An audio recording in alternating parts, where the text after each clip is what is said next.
Olá, comunidade querida aqui do canal Paz e Bem. Eu sou o Mauro Lopes. Esta é mais uma edição do programa Paz e Bem. Deixa eu arrumar a legenda aqui. Paz e Bem. De número 2080.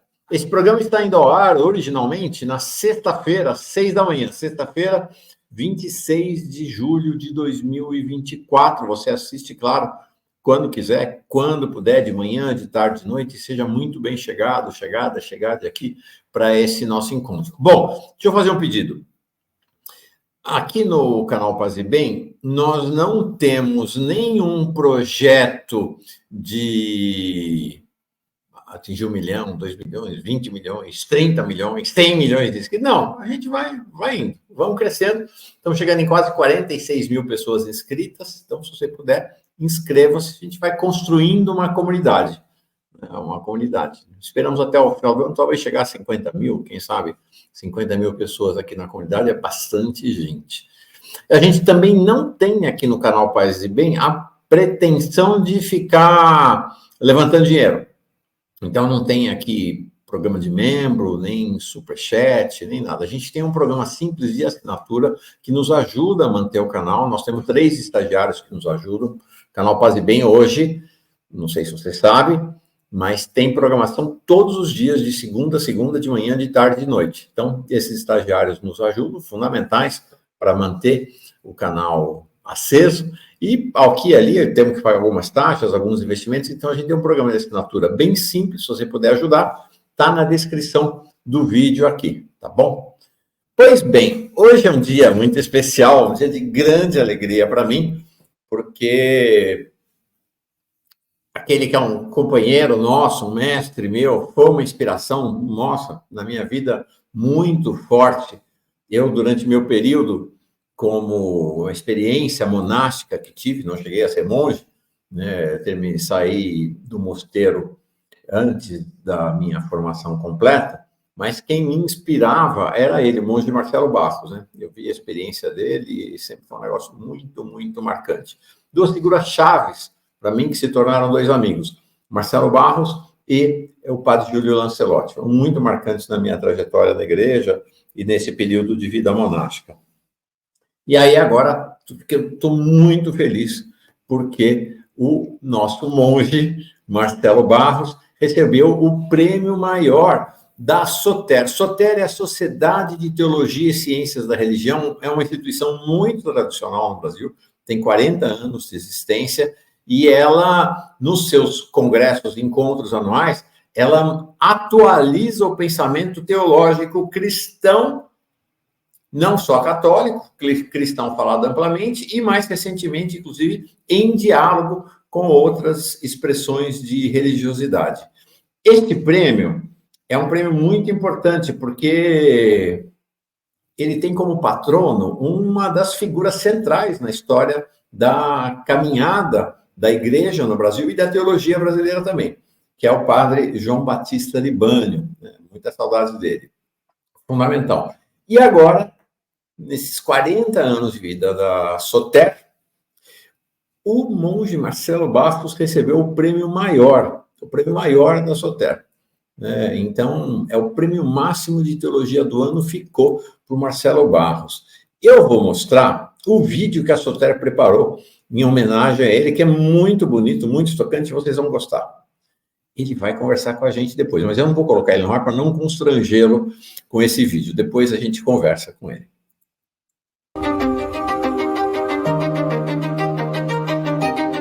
Referência em educação superior no Brasil, a PUC Minas recebe a todos no Congresso mais uma vez. Nesta edição, queremos contar um pouco mais do Prêmio Libânio. Convidamos a todos e todas a se juntarem a nós neste breve vídeo de reconhecimento e gratidão. O Prêmio SOTER João Batista Libânio tem o objetivo de destacar pessoas que concretizaram importantes e relevantes serviços na área da teologia e das ciências da religião. Criado em 2017, o prêmio relembra que o teólogo João Batista Libânio é um exemplo do cultivo da vocação intelectual e de dedicação à pesquisa e ensino da teologia. Libânio foi um dos fundadores e o primeiro presidente da Soter, sendo também um assíduo colaborador e participante dos congressos internacionais desta entidade. Neste ano homenageamos o monge beneditino Marcelo Barros. Nascido em 1944 em Camaragibe, Pernambuco, é um nome sinônimo de inovação e compromisso social. O monge beneditino Marcelo Barros. Ele é católico, especialista em Bíblia e foi secretário de Dom Helder Câmara, um dos líderes católicos mais respeitados do Brasil. Teólogo e autor, sua trajetória é marcada por uma busca incansável pela justiça, liberdade e espiritualidade integradora. Atuou na Pastoral da Juventude e na Comissão Pastoral da Terra, defendendo os direitos dos agricultores e indígenas durante a repressão militar. Com uma carreira internacional, Marcelo já realizou muitas entrevistas, inclusive relatando que gostaria de seguir outra profissão. Agora, Marcelo, vamos falar um pouco de você e do seu desejo de ser veterinário. Que idade você tinha? Eu era menino. Eu sempre gostei muito de animal, né? Até hoje eu gosto. E quando eu tinha 14 anos, meus pais me colocaram numa escola agrícola, agrotécnica, e ali eu aprendi veterinária, zoologia, aprendi a mexer com animais. Eu queria ser veterinário, só que eu queria ser veterinário de animal selvagem e não de animal doméstico, né? Em sua trajetória, acompanhou Dom Helder Câmara até seu último pedido. E eu ainda perguntei, Dom Helder, você está me reconhecendo? E ele fez sim com a cabeça, eu segurei na mão, e nós ficamos ali um tempo meio calado, né? Eu estava comovido de vê-lo naquela situação. Então perguntei, eu disse a ele, Dom Helder, eu estou indo embora, beijei a mão dele e perguntei, o senhor me abençoa? Eu digo uma palavra. E aí deu-se um longo silêncio, eu achei que ele não ia falar nada, e de repente ele apertou um pouco mais minha mão, eu estava muito perto dele, então baixei a cabeça, e ele me disse, literalmente, não deixe cair a profecia, sem me olhar. Foi a última palavra que eu... Com mais de 60 livros publicados, Marcelo recebeu prêmios e honrarias, incluindo o título de doutor honoris causa, a este aventureiro e apaixonado pela liberdade tão próximo da vida cotidiana do povo. A Soter tem o prazer de homenagear este incansável defensor da justiça com o Prêmio João Batista Libânio. Parabéns, Marcelo Barros, pelo caminho de amor e transformação.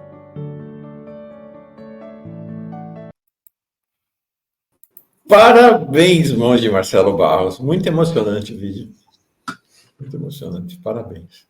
Muito obrigado, Mauro. Muito obrigado você, muito obrigado a todos e todas que me confirmam neste caminho que o Dom Helder indicou, que ele, de certa maneira, me colocou, que a gente pode chamar de caminho da profecia. Sim. Fundamental, fundamental. E o vídeo é muito impressionante porque ele vai te colocando ao longo da história, da trajetória. Nossa, gostei demais, Marcelo. Parabéns. Fiquei muito emocionado mesmo. Uma alegria grande. Oi? Estou convencido de que o prêmio eu recebo não apenas como para mim, mas para todos e todas que estão comigo nessa caminhada, que reforçam esse caminho, e você é um deles muito importante. Então, pelo seu trabalho, por sua vida, esse prêmio também é seu. Obrigado, Marcelo, obrigado. Você é muito especial mesmo, muito especial. Esse congresso da Soter, 40 anos, né? Talvez uma das principais sociedades de teologia, depois... O nome dela foi ampliado, né? Sociedade de Teologia e Ciências da Religião, e ela foi uma das primeiras do mundo a fazer essa união, né? Entre a teologia e as ciências da religião. Este ano, inclusive, o tema escolhido para o congresso foi a questão da inteligência artificial. Já tem até os anais ali do encontro, né? Economia e inteligência artificial, desafios à sociedade e a religião, o recorte sempre vinculado à religião. Bom, você foi convidado para receber o prêmio, mas não só para receber o prêmio, né? Você falou na abertura, né? Na tarde do dia da abertura do encontro da Soter. Dá para dar uma resumida de qual foi a mensagem daquele dia? Mauro, inteligência artificial é uma coisa que eu entendo muito pouco. A minha amiga e assessora Cíntia Santos me ajudou a conhecer o ChatGPT, o GPT.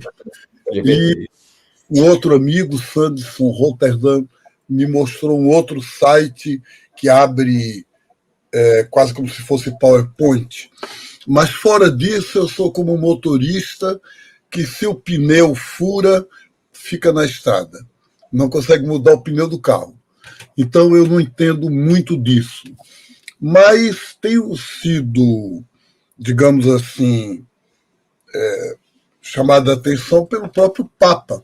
O Papa Francisco dedicou à inteligência artificial a mensagem de Ano Novo deste ano sobre a paz, dedicou a esse tema o Dia Mundial das Comunicações Sociais, que é em maio, na festa da Ascensão de Jesus, e dedicou a conferência dele no G7, que é aquele grupo dos 7 importantes países do mundo, mais ricos, que se encontraram na Itália há menos de um mês atrás. E o que é que o Papa diz sobre isso? Primeiro, é claro que a própria palavra inteligência artificial é uma palavra meio imprópria. Há uma escritora brasileira, que eu não me lembro agora o nome dela, que diz nem é inteligência nem é artificial. Não é inteligência porque inteligência vem de intus legere, quer dizer, ler por dentro, ser capaz de processar interiormente os dados. E a tal inteligência artificial é mais um arquivo, é mais um acúmulo de arquivos e de números e de algoritmos, né? E não tanto uma elaboração, digamos, autônoma. Então, não é muito inteligência. E também não é artificial, porque ela é feita com lítio, com todo esse material que é da natureza. Então, seriam algoritmos capazes de ter uma memória e de autoprocessamento. A diferença, alguém poderia dizer assim, uma faca serve para cortar um bolo, como também pode servir para matar alguém. A diferença é que a faca não tem nenhuma autonomia. E a inteligência artificial é uma faca que pode ter autonomia, que você, por exemplo, hoje em dia estão fazendo drones para matar pessoas em guerras. Então, essa fabricação de drones, de robôs, etc., ela vai além da faca.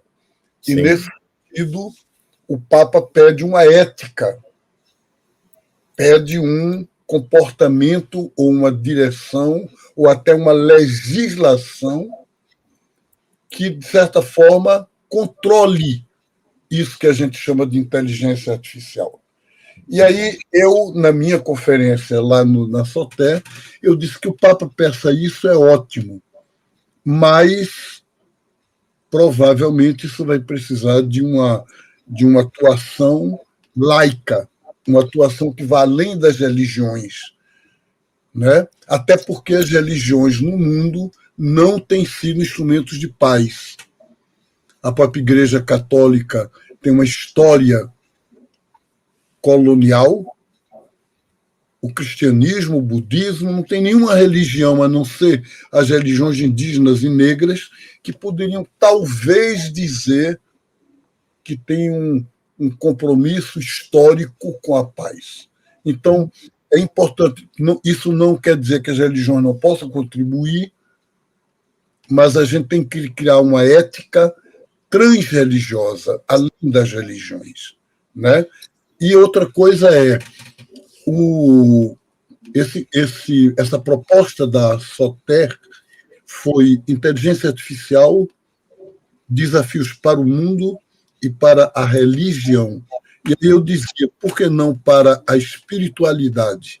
Quer dizer, não é uma questão da religião, mas mesmo pessoas sem religião, mas que têm uma mística de vida, um projeto de vida que a gente pode chamar de espiritualidade, precisam disso.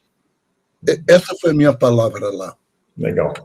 Interessante que, uns meses atrás, entrevistei os maiores cientistas brasileiros vivos, né, Miguel Nicoleles, e sobre inteligência artificial. Ele falou a mesma coisa que a sua amiga. Ele falou, ó, tem uma questão, essa expressão inteligência artificial é uma mistificação, porque não é nem inteligente, nem é artificial. São mãos humanas que conduzem isso e não tem inteligência. Qualquer cérebro humano é capaz de ir muito além dessas construções, composições que a dita inteligência artificial realiza. Marcelo, o Papa não falou apenas sobre inteligência artificial, né? No começo do ano, ele falou sobre o tema da inteligência artificial, né? Logo na mensagem dele do 1º de janeiro, mas no dia da mensagem dele para o Dia Mundial das Comunicações, ele não ficou na inteligência artificial, ampliou o tema para tratar especificamente do tema das comunicações. Ele voltou a esse tema nesse encontro do G7, que teve agora recentemente na Itália, e que ele fez uma palestra lá para presidentes e primeiros ministros.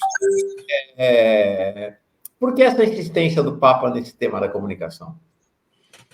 Porque ele está preocupadíssimo, e tem voltado muito a isso, a essa história dos fake news, das informações, o que se chama hoje em dia até de pós-verdade.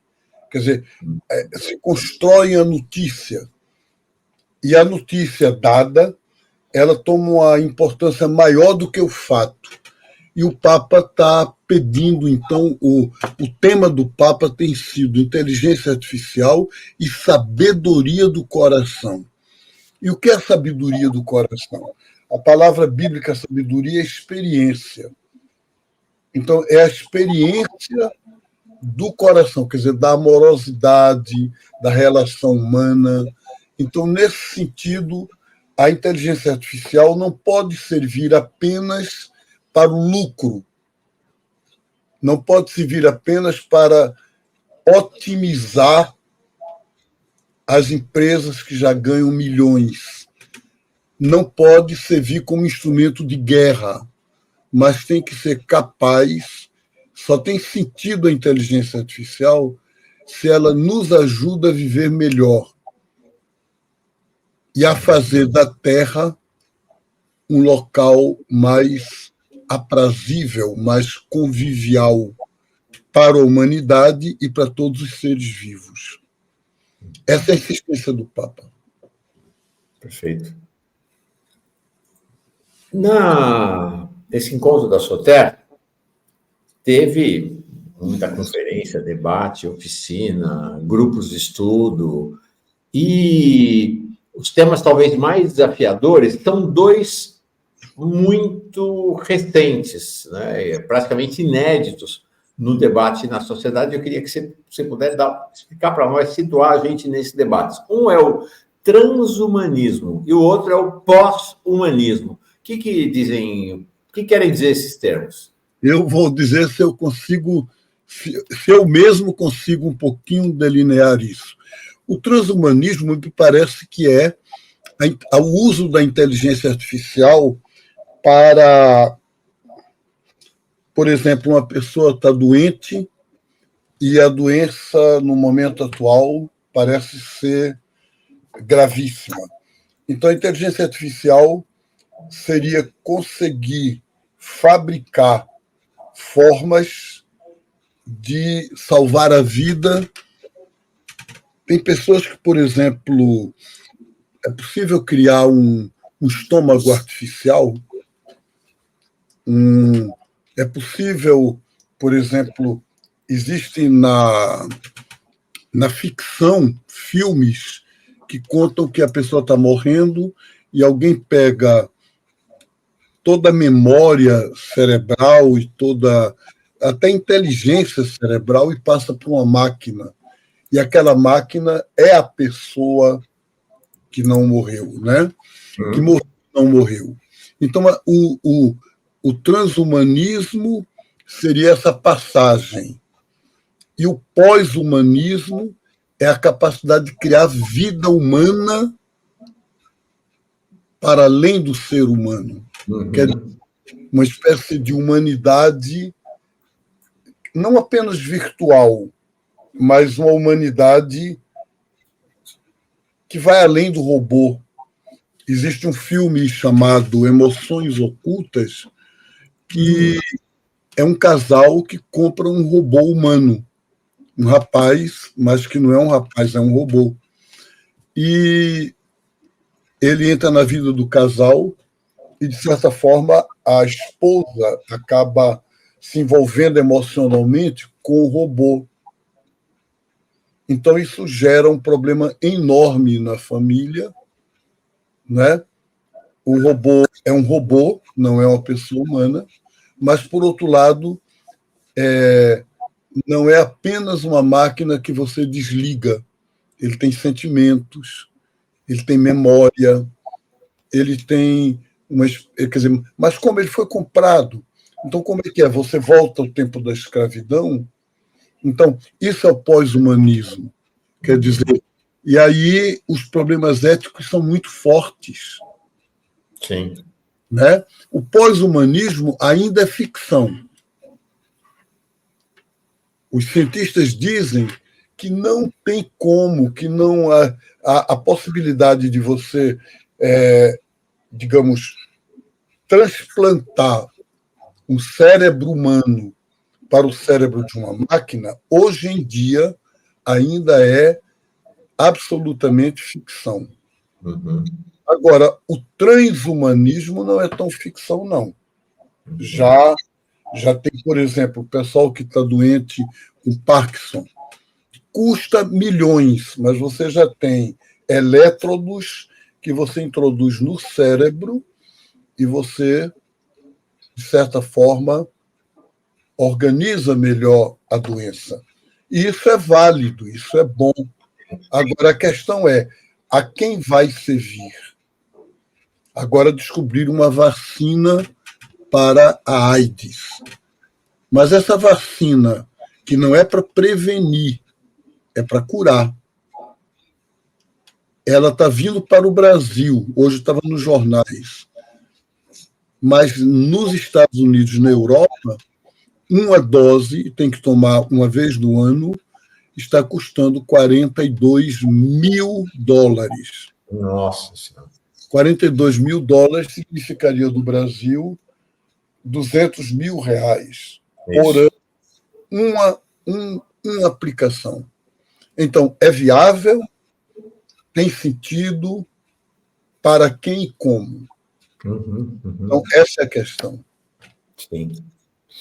E você imagina, Marcelo, porque, assim, se a gente for olhar a história do pensamento teológico, houve momentos na história em que o pensamento teológico investiu contra a ciência e houve momentos na história em que o pensamento teológico esteve ao lado da ciência e teve momentos, inclusive, na história em que o pensamento teológico esteve à frente da ciência, né? Puxando a ciência. Houve situações as mais distintas possíveis. Como essas questões de fronteira que estamos colocando agora, como é que você imagina a teologia? Eu acho muito bom que a SOTER seja a Sociedade de Teologia e Ciências da Religião. E quais são as ciências da religião? Não são da religião, elas são ciências da humanidade. E todas as ciências da humanidade têm que lidar com a religião, porque a religião é o coração da cultura humana.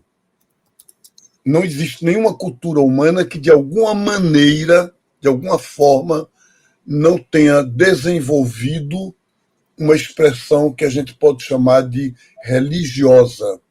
Algumas diretamente com Deus, e outras sem nem falar de Deus. O confucionismo, o shintoísmo, mesmo o budismo, não são religiões de Deus, mas são religiões, são caminhos espirituais.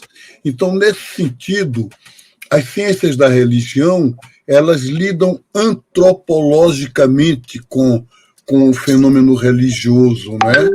E não teologicamente. Qual é a diferença? É que a teologia é a partir da fé. A fé pode ser cristã, pode ser budista, pode ser islamita, mas é fé. Fé quer dizer adesão afetiva, adesão amorosa, adesão de crença. Enquanto que a ciência não. A ciência, ela procura compreender, não neutramente, porque não tem ciência neutra, mas a partir da antropologia, da experiência humana. Ela não vem com a fé, ela é um estudo. E como estudo, é um estudo da cultura e a religião dentro da cultura. Então, por exemplo, no Brasil, o Brasil é um país laical, deve ser laical. Deus me livre que o Brasil volte a ser um país católico, ou protestante ou pentecostal. Ele é país para todos e todas. Agora, como é que a escola pública lida com o fenômeno religioso? Vai ter aula de catequese? Mas mesmo não pública, eu fico assustado de saber que hoje no Brasil existem uns colégios chamados de orientação católica que pegam meninos e meninas de curso primário, a gente chamaria hoje de primeiro nível, e coloca para adorar Santíssimo Sacramento, adolescentes para participar na escola de procissões religiosas. Então, eu acho isso um absurdo. A escola deveria ser uma universidade, quer dizer, um universo, uma coisa universal, e não uma coisa centrada numa tradição. O aluno entra numa escola, que seja do governo, que seja, inclusive, uma escola católica dos maristas ou dos salesianos, e ele deveria saber o que é o livro do Corão para os islamitas. Ele deveria compreender o que significa Buda, o que quer dizer yoga, qual o valor que a yoga tem para a vida da gente. Deveria valorizar as tradições indígenas, independentemente, não é para crer, não é para seguir, mas para compreender, respeitar e dialogar. Sim. Então, a ciência da religião é para isso. E a SOTE faz esse diálogo e é muito bom. Legal, importante, fundamental. Num momento, né, Marcelo, em que a gente vive um paradoxo no Brasil e no mundo, né? Por um lado, cresce o fundamentalismo, por outro lado, a adesão religiosa cai.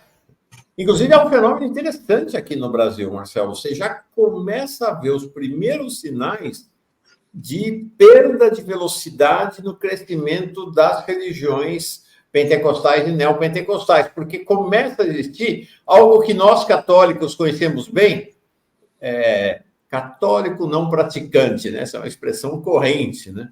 Começa a existir o fenômeno na segunda e terceira geração, porque o fenômeno das famílias evangélicas é relativamente recente no Brasil, na segunda e terceira geração das famílias evangélicas, já começa a existir os jovens que se declaram evangélicos não praticantes. Então, você tem, por um lado, o fundamentalismo e, por outro lado, um decrescimento da adesão às religiões institucionais. Né?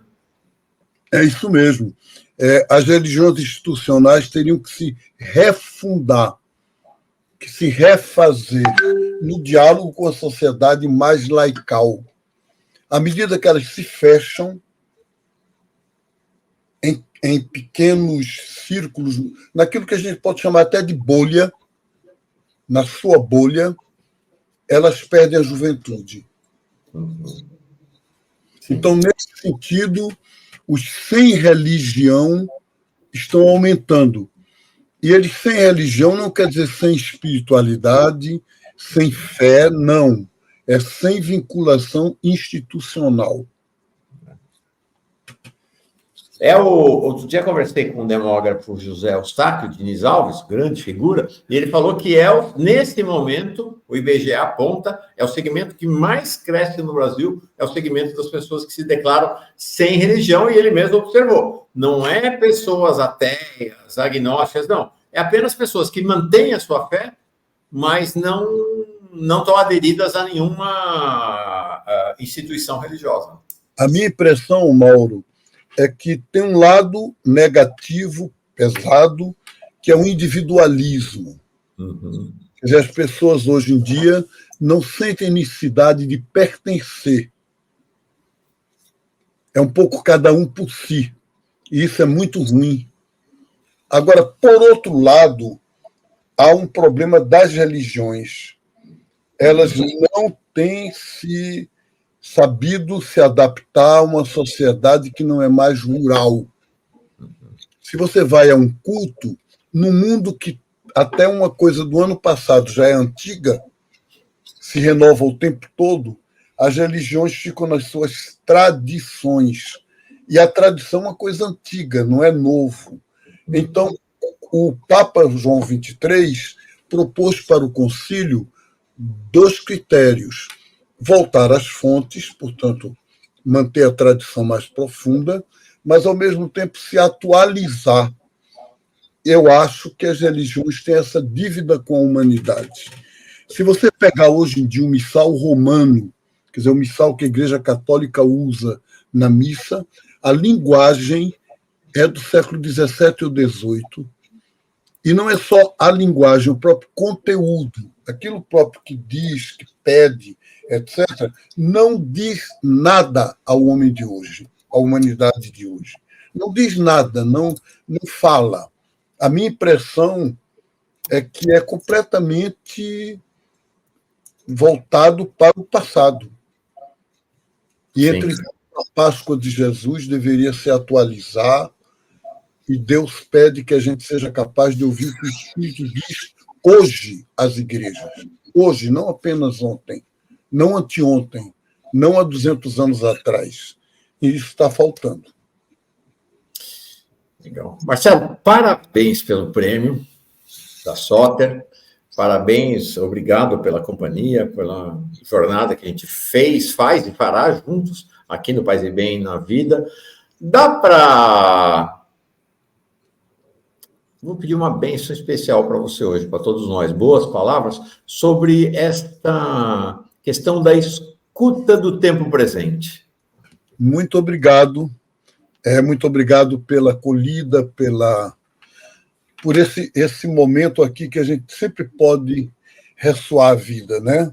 Sim. Nestes dias, nessa semana, o que mais chamou a atenção de todo mundo no Brasil, eu acho, da maioria dos brasileiros e brasileiras, foi o fato que, numa novela da Globo, um personagem que é vivido pelo ator Irandir Santos, e que faz o papel de um lavrador sem terra, citou uma frase: malditas sejam todas as cercas, malditos sejam as leis que defendem minorias contra o povo. E depois que ele citou esse poema, ele diz: esse poema é de um companheiro. E esse companheiro é o bispo Dom Pedro Casaldáliga. E eu fiquei muito emocionado por 2 razões.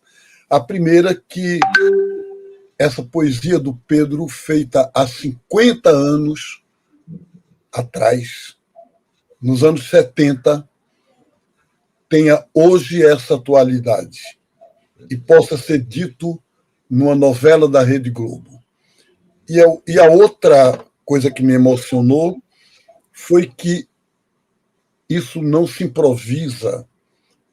E quando aquele homem chamou o bispo de companheiro, essa palavra companheiro não é colega, não é camarada, não é amigo, é companheiro, aquele que come o pão juntos, que está caminhando em comum. Então, a minha bênção hoje é desejar que eu, você, todos e todas que nos acompanham aqui, possam ser chamados pelos mais pobres do Brasil de companheiros e companheiras de caminhada. Que Deus nos abençoe. Amém, Marcelo. Muito tocante. Paz e bem, gente. Paz e bem. Paz e bem para vocês.